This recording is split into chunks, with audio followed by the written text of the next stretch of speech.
Nicole James Escobar here, and I wanted to share an original story that I did for a writing class.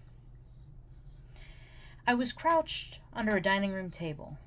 It was a dark wooden one, and I was on all fours, moving my hand along a rug in a motion that in all respects looked like I was frantically petting the rug. This was not how I had seen my afternoon going, because I was supposed to be getting home now and doing my normal stuff. Eating dinner, watching TV, avoiding going to the gym. But as I was on the rug that was on the wooden floor, sitting under the dining room table, I was trying to figure out where my client's last heart pill had rolled off to. Everything had started with my boss begging me to come do this job. Other contractors had turned it down, at least 3 that I knew of. This client needed some carpet installed, and I was a part-time independent contractor for the carpet sales company. The client was a terror of a man. As soon as I had gotten to the door, he demanded I take my shoes off. "I'm not buying new carpet just to have you stain it." I wasn't going to let this man push me around, especially when I had already gotten paid up front. That had been my condition, and I didn't work barefoot. "My shoes are clean. Look, do you see any dirt?" I asked the man, torn between sarcasm and having to be polite.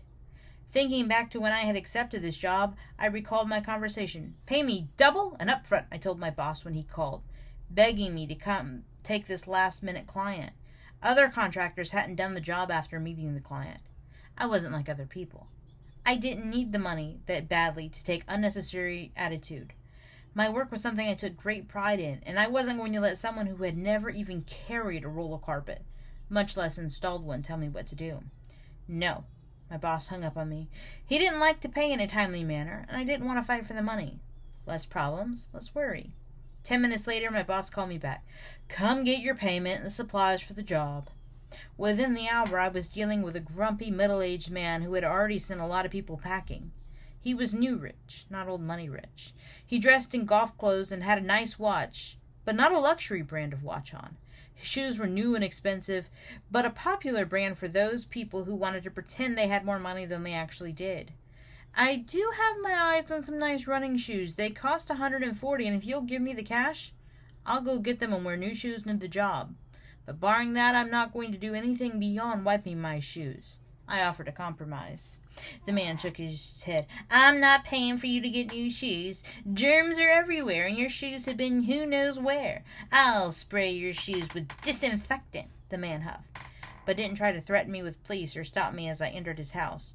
He sprayed my shoes one at a time with a cloud of disinfectant. I hope he choked on the mist cloud that had formed around us. "Which room am I laying carpet in?" He showed me. I unrolled the carpet, stretched it, cut it, got it glued down. I did a beautiful job that would last for at least 10 years if this guy regularly maintained the carpet with cleaning. It had been okay carpet, not luxury carpet. Rich people cheap out sometimes. It was slightly above builder grade. I assumed he didn't have a wife. His wife would have chosen better carpet. I had gotten the job done, finished, and I had done a good job. But then the man had started choking as he was critiquing my work. Why he thought it was a good idea to eat and talk, I don't know. I felt obligated to try to help him. Why was this my afternoon? I was unsure. The Heimlich maneuver. Success. He gasped in a big breath of air. I was good.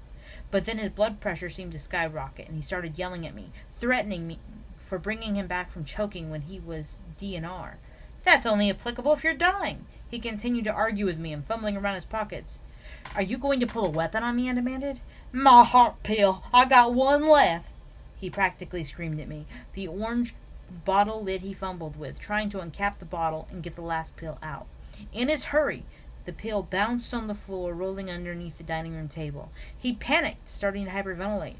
I didn't want to help this man, but as he was a fellow human, I had to do something. It was going to be easier to find the pill than to explain to the police why he was dead.